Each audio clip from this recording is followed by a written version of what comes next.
Bonjour à tous, j'espère que vous allez excellemment bien. Aujourd'hui on se retrouve pour parler cyclisme, pour faire le débrief de l'étape numéro 2 du Dauphiné Libéré qui vient de se finir. Les 16h56, ça s'est fini il y a une dizaine de minutes, un gros quart d'heure.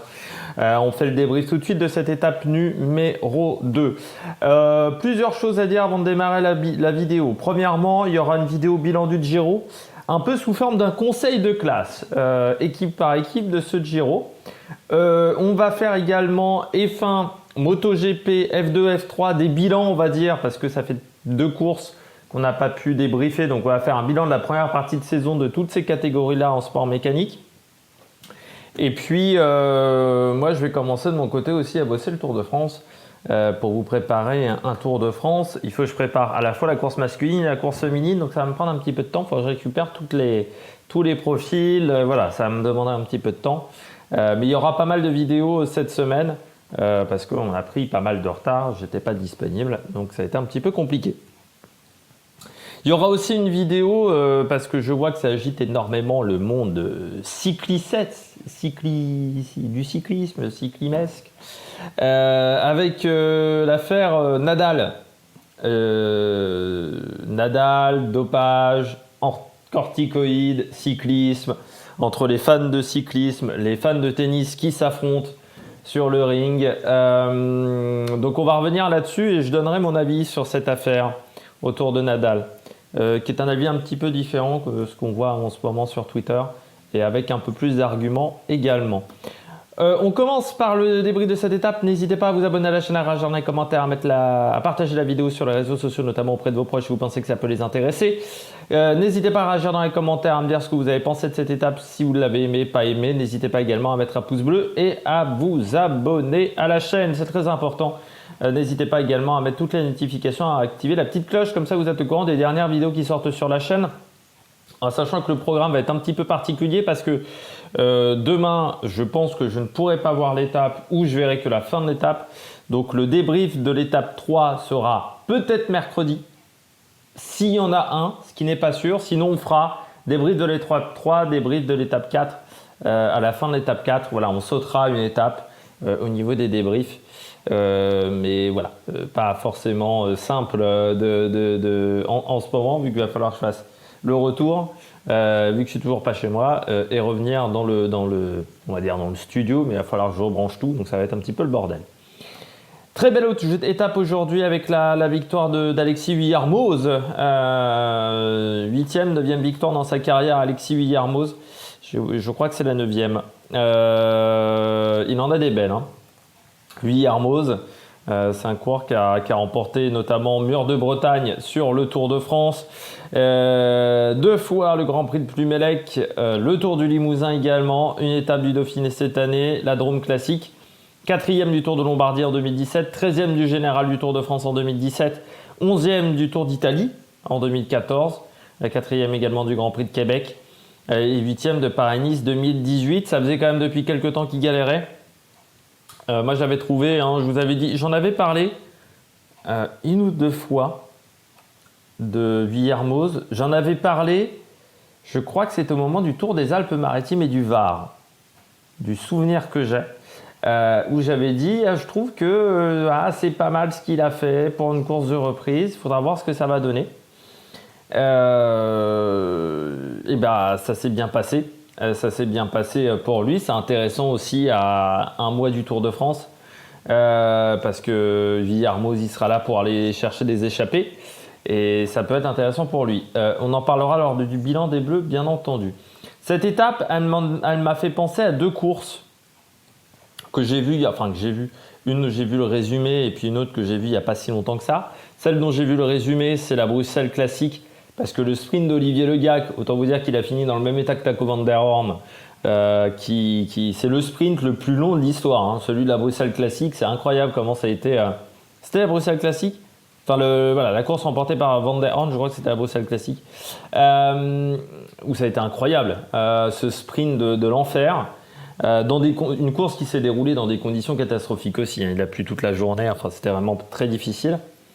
Et puis elle m'a fait penser également pour la cohésion de l'échappée pendant 99% de l'étape, à part dans le dernier kilomètre, à l'étape de Trévise sur le dernier Tour d'Italie, avec la victoire de Dries de Bondt face à Affini, Kort Nielsen et Gaboro, où les 4 s'étaient extrêmement bien entendus pendant toute la journée et avaient fait vraiment du très très bon job sur une étape qui était peut-être pas favorable également à une échappée, un peu comme aujourd'hui, parce qu'aujourd'hui je m'attendais peut-être plus à un sprint qu'à une échappée, vu que le final était plutôt très plat.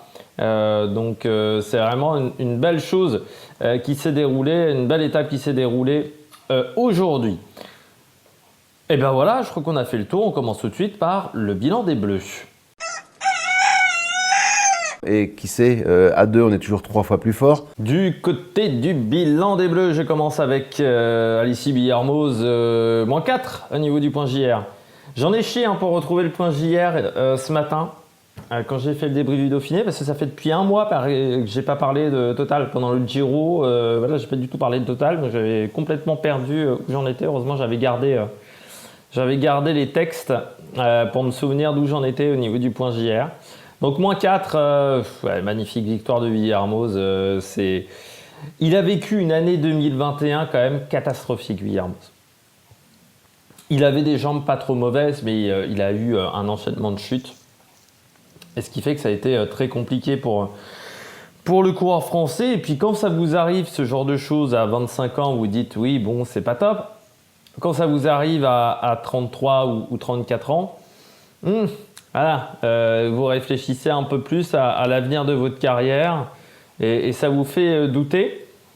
Mais il avait fait quand même un bon début de saison.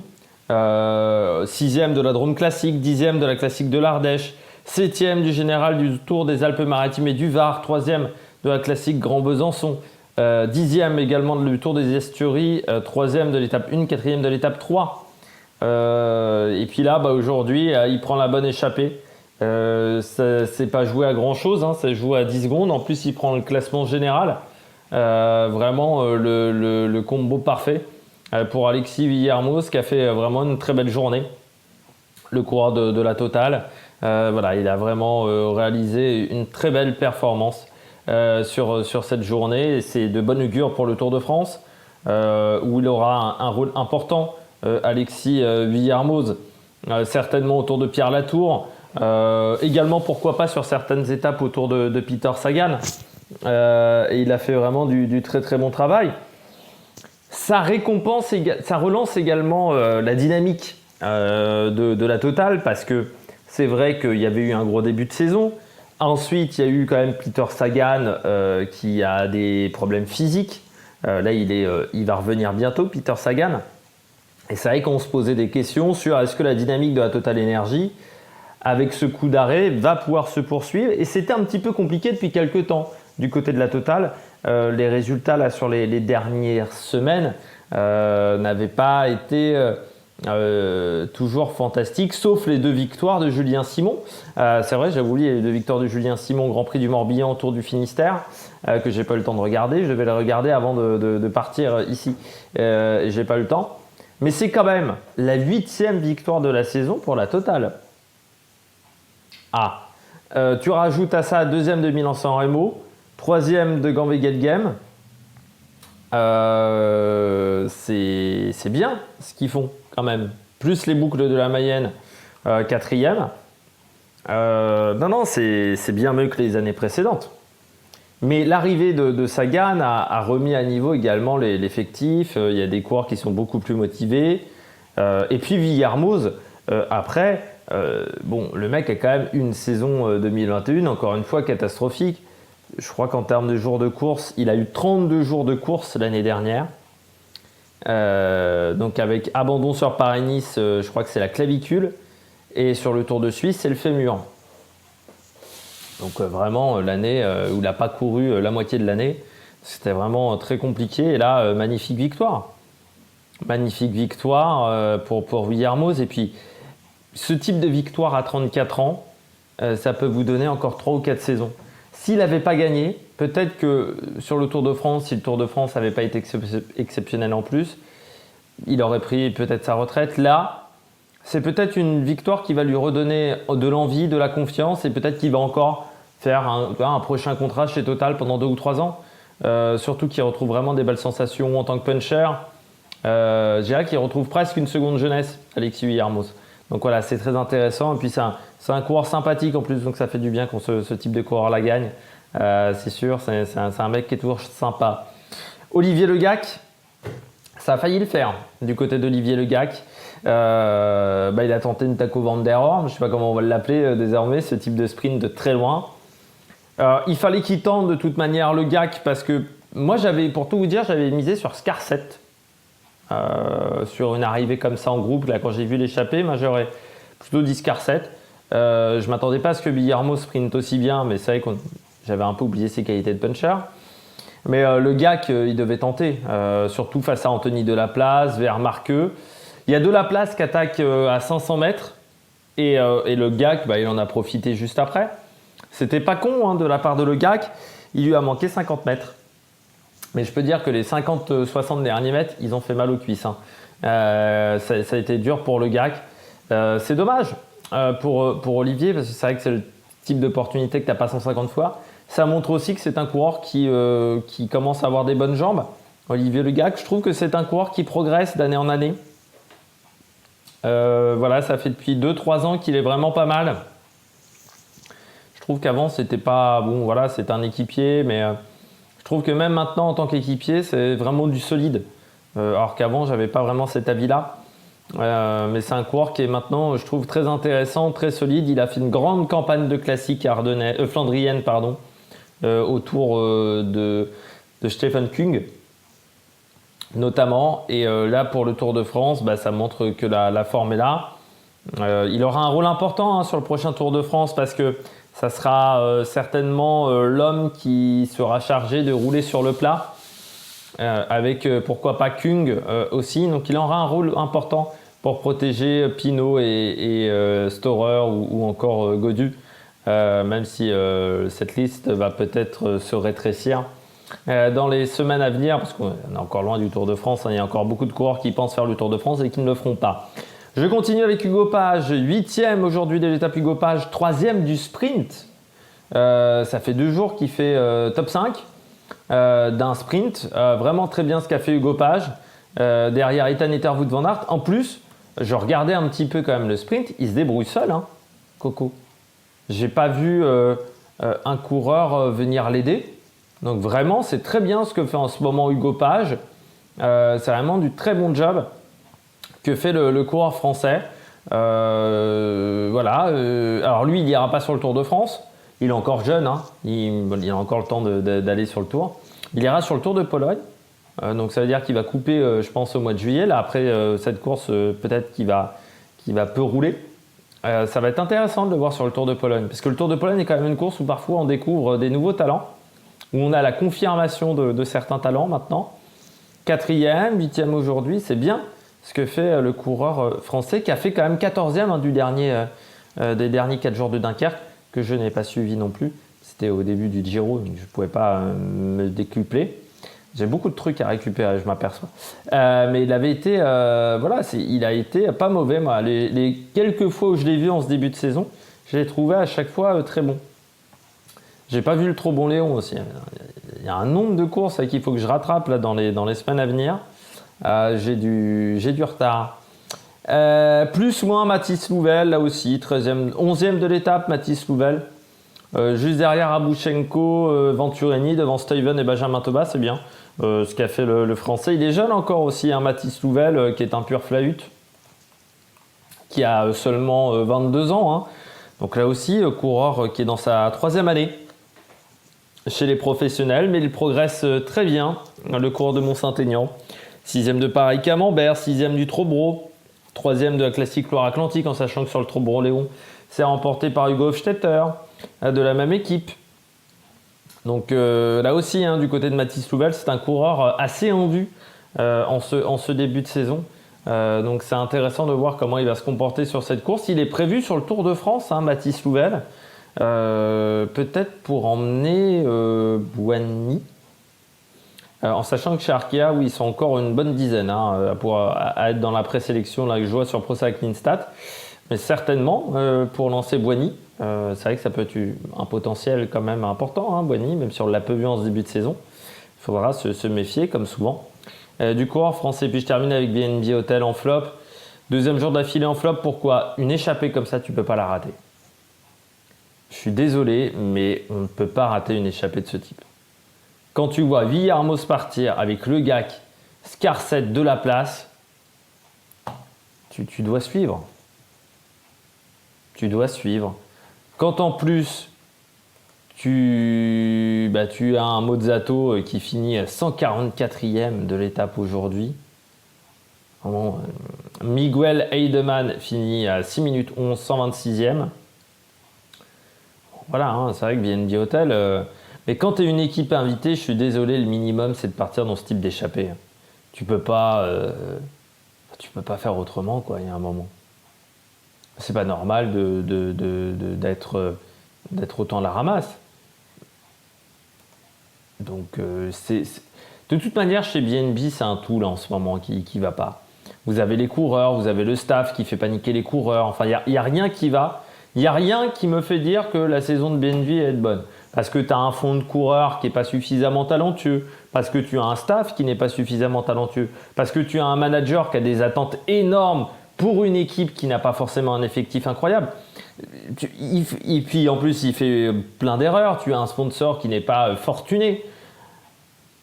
Il n'y a rien qui me fait dire que ça va aller. Tu as même un fabricant de vélos qui fait des vélos trop lourds. Enfin voilà, ça va être très compliqué pour eux.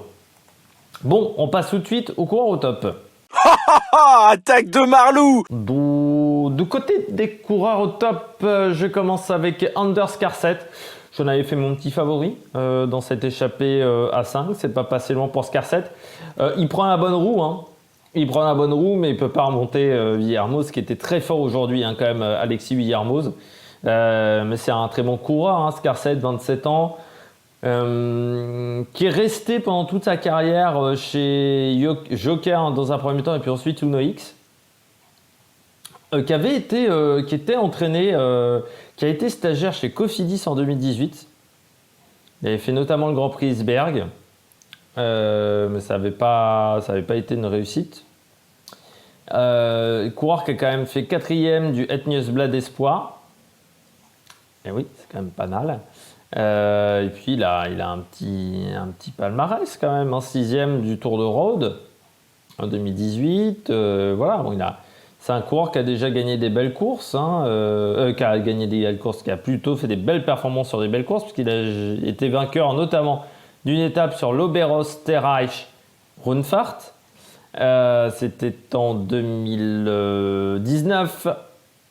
Mais voilà, c'est un coureur qui est quand même pas mauvais, je trouve. C'est assez incroyable qu'il soit même pas dans une équipe peut-être plus importante que Uno X, parce que je pense que c'est un coureur qui pourrait être très intéressant en tant qu'équipier. Mais là, il prend vraiment la belle échappée du jour. Et je me disais, face à Villarmoz, au sprint, ça pouvait le faire. Il prend la bonne roue, il fait tout comme il faut. Aujourd'hui, je pense Scarset. Mais dans le final, il lui manquait un petit peu de jambes pour réussir à dépasser Villarmoz qui était au-dessus, qui était trop fort, le coureur français. Je poursuis avec Van Aert. Vainqueur du sprint, en tête du maillot vert, avec 5 points d'avance sur Ethan Etter. Van Aert, les jambes sont là. Jumbo, je pense, n'avait pas envie foncièrement de gagner l'étape aujourd'hui. Alors s'il pouvait gagner l'étape, il a gagné. Ils ont fait des efforts dans le final, mais tu vois qu'ils ont roulé fort vraiment sur la fin d'étape. L'idée, je pense, était de perdre le maillot ce matin. Parce que c'est vrai qu'avoir le maillot... en plus, ils n'ont pas énormément d'équipiers. Parce que à part Laporte et Kruijswijk et Harper, ils sont que 3. C'est quasiment que des leaders, les autres. Hein. Chez Jumbo, tu as Van Aert. Bon, si, tu as Tige Benoot aussi qui fait l'équipier pour les sprints, mais tu as quand même Roglic, Van Aert, Vingegaard. Ça fait déjà 3 coureurs que tu ne vas pas utiliser. Hier, Chris Harper fait quand même un sacré numéro en tête de peloton. Bon, c'est pas faisable tous les jours non plus aussi. Et puis, du côté de la Jumbo, je pense que aujourd'hui, on était content de se débarrasser du maillot. Parce que avoir le maillot de leader sur une course comme le Dauphiné, ça veut dire avoir le poids de la course. Déjà qu'ils sont quand même favoris de cette épreuve, c'est pas forcément simple à gérer. Alors que là, ils perdent le maillot, donc c'est plutôt tranquille pour eux. c'est pas une mauvaise journée pour la Jumbo et pour Van Aert non plus. Il prend le maillot vert. Enfin, il garde le maillot vert plutôt, mais il prend 5 points d'avance. Bon, ça peut être un objectif pour Van Aert, ce maillot vert. Bon, voilà, on ne peut pas gagner les étapes tous les jours non plus. Et on est sur une course de préparation, encore une fois. Ils sortent d'un gros stage. Donc, dans le final, ils n'ont pas voulu tout mettre. Voilà, dans le final. Et je pense que c'était intelligent. Dernier coureur au top. Chris Froome. Je pensais jamais le remettre au top, dis donc. Chris Froome. Non, je le mets surtout parce que je ne savais pas qui mettre. Et que Chris Froome est toujours dans le temps du leader, on va dire, du leader pour le général, de Roglic, après 2 jours de course. Et ça, c'est assez exceptionnel quand même de la part de Chris Froome, qui, je rappelle, est quand même revenu un petit peu, pas mal quand même sur un Mercantour classique où il fait 11, je crois, de tête me rappeler, oui, c'est ça. Mais ça va mieux. Ça va mieux parce qu'on rappelle que, bon, hors délai sur le Tour des Alpes lors de la dernière étape à Linz, 86e de la semaine internationale copiée Bartali, quand même pas la course de l'année. 65e du Tour de Romandie où bon, il a joué un petit peu le rôle d'équipier, même pas plus que ça. Et donc là, il arrive sur le Dauphiné, il va faire le Mont Ventoux, dénivelé challenge, et il va enchaîner avec le Tour de France et la Vuelta. Et c'est important pour un coureur comme Chris Froome. 2022, fin de contrat. Est-ce qu'il va poursuivre? Est-ce qu'il va arrêter sa carrière? Bon, est-ce qu'il va prolonger d'1 an, 2 ans chez Israël? Beaucoup de questions autour de Chris Froome. On a quand même déjà pas mal de coureurs qui prennent leur retraite. Est-ce que Chris Froome va se rajouter à cette liste de coureurs qui ont quand même marqué le cyclisme? Pas forcément bien.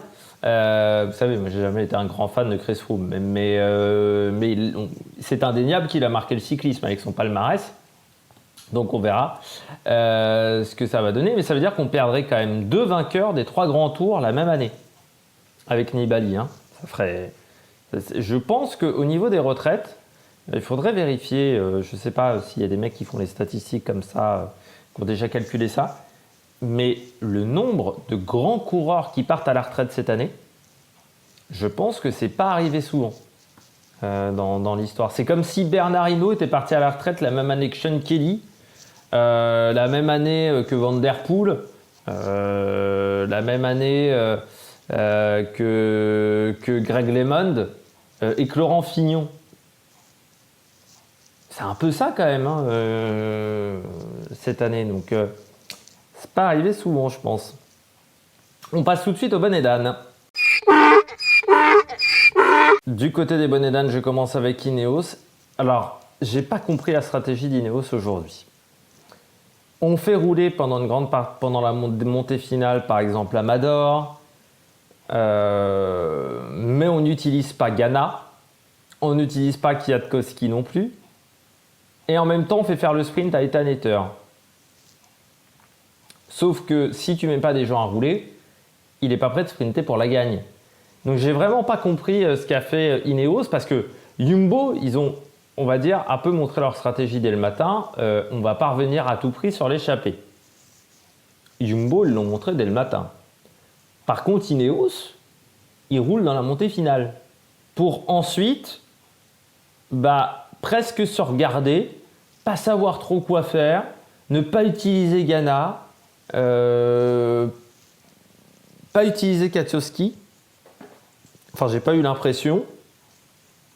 Enfin, j'ai été assez surpris par la stratégie d'Ineos, par leur manière de faire. J'ai pas compris quel était l'objectif d'étape. Est-ce que c'était replacer Geoghenaert devant quand ils se sont mis à rouler?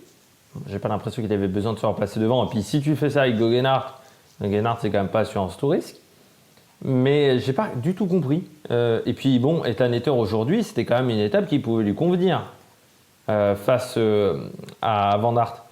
Donc là, voilà, j'ai été assez surpris de la stratégie de cette formation. J'ai pas compris quel était l'objectif. Donc voilà, c'est pour ça que je l'ai mis en flop. J'ai mis Trek également en flop.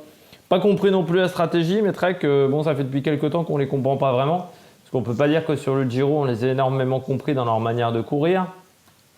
Là, ça a été un petit peu pareil sur cette étape où on fait rouler notamment Anton Toulouk, Kenny Alisson, comme hier. pour qu'au final Stuyven ne joue pas une très grande place sur le sprint. Et en sachant que s'ils avaient voulu exploser la plupart des sprinteurs, il fallait rouler quand même beaucoup plus tôt que ça.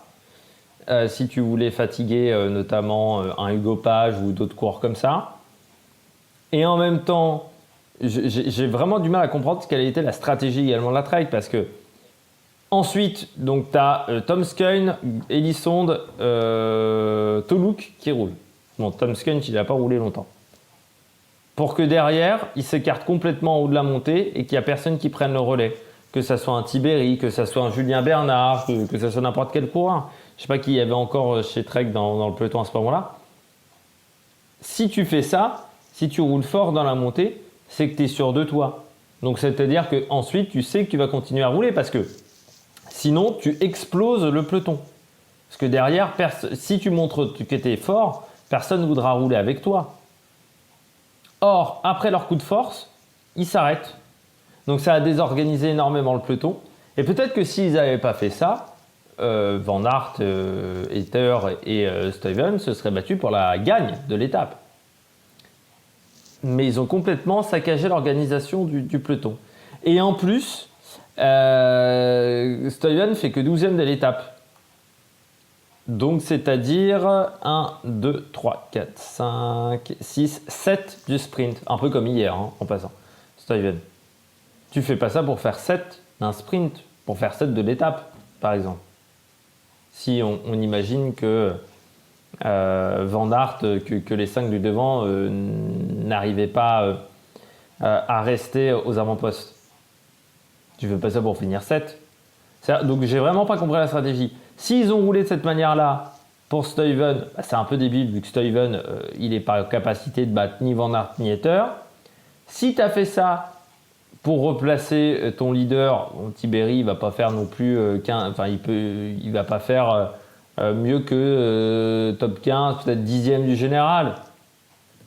Donc tu fais ça pourquoi? Eh ben, j'ai pas la réponse. Et puis je termine avec Mark Padun. Lâché un 4 minutes 50 Mark Padun aujourd'hui de perdu. C'est dommage, Mark Padun, 4,08 pardon. J'ai 4,24 pardon. Mais mon Mark Padun, je crois que la situation en Ukraine n'aide pas. Et puis je pense que physiquement, c'est pas du grand Mark Padun depuis le début d'année. Il doit normalement faire le Tour de France. Sauf que pour le moment, le coureur ukrainien... c'est pas de la réussite. Et on voit quand même une différence entre le seul moment où il a été performant, c'était à Grande Camino, où il remporte le contre-la-montre à Sarria. C'était avant l'invasion russe en Ukraine. Forcément, ensuite, vous regardez les résultats. Tirreno, c'est pas fou. Tour du Pays Basque, il abandonne au tour de 3 genre. Tirreno, il abandonne au bout de 5 jours. Alors, je ne sais pas si c'est un problème physique de type maladie, il y a plein de maladies qui peuvent entraîner de la fatigue et un manque de performance physique, ou si c'est juste la situation dans son pays qui fait que c'est compliqué. Je rappelle quand même qu'il est né à Donetsk, qui est dans la zone vraiment de guerre avec la Russie, donc c'est dans l'est de l'Ukraine, Donetsk.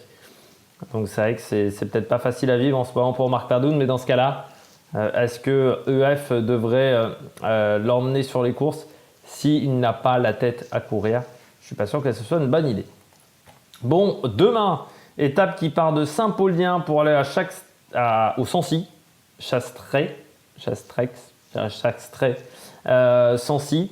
Arrivé au sommet du côté du Sancy, mais arrivé qui fait 6 km 2 à 5,6 de moyenne. Côte de deuxième catégorie, il y aura également une côte de quatrième catégorie, il y aura un petit peu de dénivelé quand même sur cette étape. Et puis le lendemain, le contre-la-montre entre Montbrison et la bâtie d'Urfé. Donc je pense que voilà, les deux étapes, on les fera ensemble. Alors le contre-la-montre est un contre-la-montre tout plat qui n'est absolument pas représentatif de ce qu'on aura sur le prochain Tour de France, je le précise également. J'espère que vous avez aimé cette vidéo. N'hésitez pas à vous abonner à la chaîne, à réagir dans les commentaires, à mettre un pouce bleu. Donc nous, pas de vidéo demain, vidéo mercredi matin ou dans la soirée, si j'ai pas le temps de le faire le matin. Allez, ciao ciao sur l'Amérique Production.